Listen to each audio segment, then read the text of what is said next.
তাৰসেম মিত্তাল আজি দ্বিতীয়বাৰৰ বাবে আহি উপস্থিত হৈছে SITৰ কাৰ্যালয়ত আৰু CIDৰ কাৰ্যালয়ত আৰু SITয়ে আজি তেওঁক পুনৰ দ্বিতীয়বাৰৰ বাবে জেৰা সন্মুখীন হ'ব লাগিব তাৰসেম মিত্তাল কিয়নো কালি যেহেতু 11 ঘণ্টা যোৱা তেওঁৰ ওপৰত যি ধৰণৰ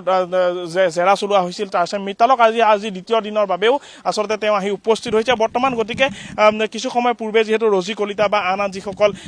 বিষয়া আছিলে তদন্তকাৰী বিষয়া সেই বিষয়াসকল আহি উপস্থিত হৈছে আৰু বৰ্তমান দেখা পোৱা গৈছে যে তাৰসেম মিত্তাল যেহেতু ভিতৰলৈ সোমাই গৈছে CID কাৰ্যালয়লৈ সোমাই গৈছে আৰু আজিও জেৰা সন্মুখীন হ'বলগীয়া হ'ব আজিও ভাষ্য প্ৰদান কৰিবলগীয়া হ'ব এইগৰাকী তাৰসেম মিত্তাল যিগৰাকী জুবিন গাৰ্গৰ মেনেজাৰ হিচাপে আছিল 2006 চনৰ পৰা 2014 চন পৰ্যন্ত আৰু এইগৰাকী তাৰসেম মিত্তালৰ দ্বাৰাই পৰৱৰ্তী সময়ত যিগৰাকী মেনেজাৰ সিদ্ধাৰ্থ শৰ্মা সেই সিদ্ধাৰ্থ শৰ্মাক মেনেজাৰ হিচাপে নিয়োজিত হৈছিল জুবিন গাৰ্গৰ সৈতে গতিকে এইগৰাকী তাৰসেম মিত্তালৰ যথেষ্ট অৰিহণা আছিল যে সিদ্ধাৰ্থ শৰ্মা জুবিন গাৰ্গৰ মেনেজাৰ হোৱাৰ ক্ষেত্ৰত আৰু জুবিন গাৰ্গৰ যি আচলতে টকা লুণ্ঠন কৰিছিল সিদ্ধাৰ্থ শৰ্মাই আৰু এয়া হৈছে একোটা উদাহৰণ আমি যিখন কাগজ লৈ আছো ইয়াতে একোটা স্পষ্ট হয় যে 20,000 টকা জুবিন গাৰ্গৰ ফালৰ পৰা প্ৰদান কৰা হৈছিল যিগৰাকী জুবিন গাৰ্গে 50,000 টকা দিয়াৰ কথা কৈছিল আৰ্থিক সাহায্য হিচাপে এগৰাকী যুৱকক আৰু এই ধৰণে স্পষ্ট হৈ পৰে যে জুবিন গাৰ্গৰ নামত আচলতে কেনে ধৰণে লুণ্ঠন চলাইছিল এগৰাকী সিদ্ধাৰ্থ শৰ্মাই